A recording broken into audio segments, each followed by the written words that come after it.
Are you starting to invest and wonder, hey, which type of ETF should I buy to construct my portfolio? Well, what if I told you that you only need 3 ETFs to construct a rock-solid portfolio as a beginner investor? So today I'll unveil to you what are those 3 ETFs that every Canadian should have in their portfolio if they want to achieve great capital appreciation over time while receiving some great dividend payments every single year. I'll talk about ETFs that can complement each other quite well in your portfolio by also having some super low management fees and some great historical performance. So without losing too much time, let's get to it right now. The first ETF that I would put in your portfolio is one that is tracking the most important American companies, aka the S&P 500. This index tracks the performance of the 500 largest American companies in terms of their valuation. And since we know that the American market is the largest market in the world, we can understand that this index will be a great representation of the overall market.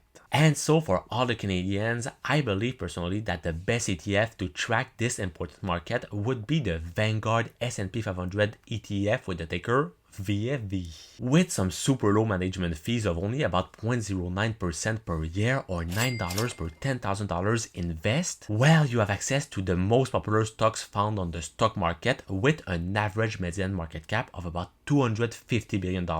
Indeed, among its 506 holdings, you can find great companies such as Apple, Microsoft, Amazon, Nvidia, and Alphabet. And together, you can see that only Apple and Microsoft worth about 15% of the overall assets of this portfolio. And with no surprise, the technology sector comes as the largest sector of this fund with about 30% of the total assets of it. And after, you have the healthcare, the financials, and the consumer discretionary. The big advantage of having this sector as one of the largest sectors in your portfolio is obviously the large potential of return that it is giving you. Indeed, by investing $10,000 in that ETF 10 years ago, this would now be worth about $50,000 or an average annual return of about 15% per year. It means that over the last 10 years, according to Morningstar, this fund has been able to outperform massively the same kind of fund of its category while keeping the same level of risk. In my opinion, this ETF is great to have in your portfolio, especially if you have a long-term horizon and if you have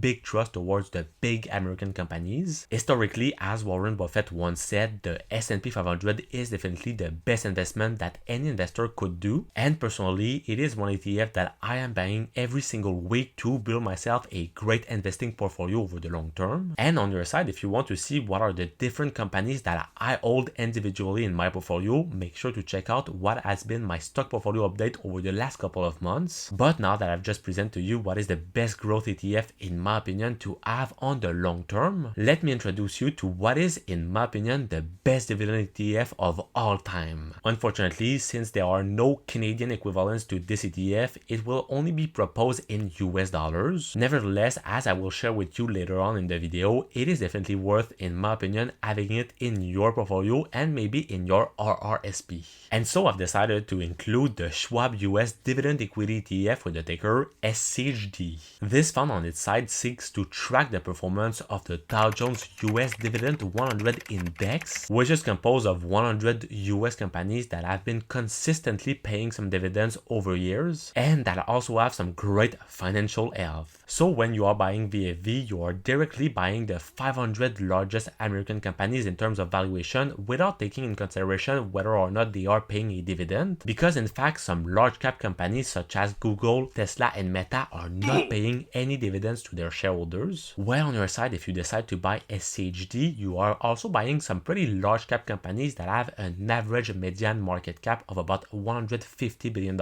but with the difference that they have been paying some great growing dividends over the past couple of years. It is why among its biggest holdings, you can also find some great quality companies such as Amgen, Cisco, AbbVie, Home Depot, Coca-Cola, and PepsiCo. But you can see that the ponderation is pretty much the same for the 6 largest holdings of this fund, where they all worth about 4% of the total assets of this ETF. And the similar ponderation in terms of the companies owned by this fund is well represented into the sectoral distribution, where there are no overponderation in any kind of sector compared to another ETF such as VFV. But you can still see that the industrial sector is leading the way, followed by the healthcare, the consumer staples, the financials, and the technology sector. Plus, on your side, by investing in SCHD, you can expect to pay some annual management fees of about 0.06% per year or $6 per $10,000 invest. But as a great man once said, the diversification is great, but if it doesn't come with some great return, it doesn't give anything. Well, this initial investment would now be worth about $36,000 or an average annual return of about 12% per year. Add to this, the Schwab Dividend US Equity ETF is also giving some great quarterly dividend with a dividend yield of about 3.50% that actually have been growing of about 7% on average over the last couple of years. This means that for every share of SCHD that you own, you can expect to receive some annual payments of about $2.60, and so on $10,000, this represents a great amount of about $350 of dividends that you receive every single year. And according to Morningstar,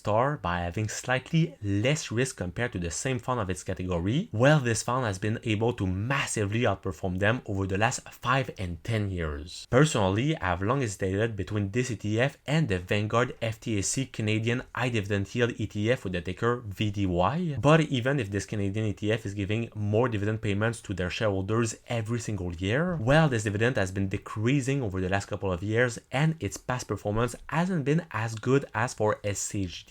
The only problem with SCHD is that all the companies that are found within this ETF comes from the US market, and since they are paying all some US dividend income, it means that on your side, on this dividend income, you'll be targeted with a 15% withholding dividend tax. But on your side, to solve this problem, a great alternative would be to put your SCHD, for example, in your RRSP, where on your side you will only get taxed when you will withdraw money from this account. So with all of these pros, I believe that SCHD is definitely a great choice for all the Canadians. And finally, for the cherry on top, what could be better to have an all-in-one? So one ETF that you buy to track the entire market, and so that you don't have to take any kind of decisions on whether or not you want to take this ETFs or this one. To do that on the Canadian market, in my opinion, you have two great choices. First, you have the iShares Core Equity ETF with the ticker XEQT, and you also have the Vanguard All Equity ETF with the ticker VEQT. Between both of these ETFs, it is pretty much a matter of preference, but personally, I prefer to invest in the Vanguard one. As you can understand, this ETF is tracking the overall market, so all type of equities in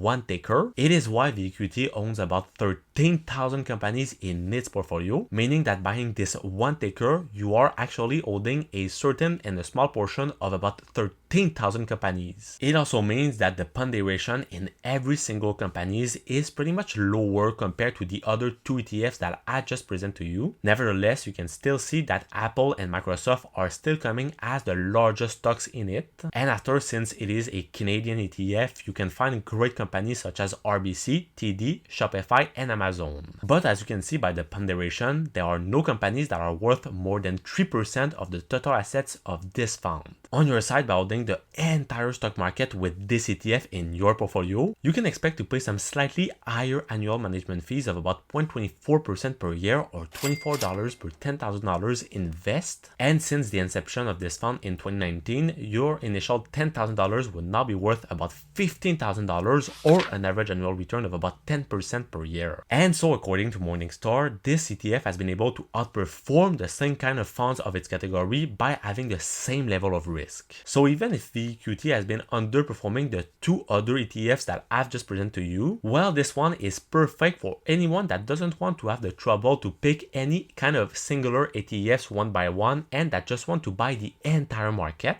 And personally, especially when you're young, I would never recommend you to invest in another ETF such as VBAL that invests in the good old classic 60% stocks and 40% bonds, because when you're young, you have a very long-term horizon, and you can see that this VBAL ETF has been massively underperforming underperforming the VQT1. And so when you're young, I would never invest into any kind of bonds or premium equity because I don't think that they are worth the underperformance over the long term. So as you've been able to see, it is pretty much why I haven't talked about any kind of international nor emerging markets nor any kind of bonds ETFs, because back in the days those 60% stocks and 40% bonds were pretty popular among all the kinds of investors, but nowadays you can see that they are not really the case, and it is why they are massively underperforming the other kind of ETFs that I just present to you. Because on the long term, especially when you have time ahead of you, just invest to maximize your capital appreciation over time, and at the same time it is pretty good to receive some great dividend income from all the ETFs and stocks that you hold. It is why I believe that those three ETFs that I just presented to you will continue to perform over the next couple of years because they are fundamentally very strong. But on your side, if you want to have a wider range of different ETFs in which you can invest that will provide some great potential return over the next couple of years, well, check out the video that's gonna be right over here, and I will see you soon. Peace!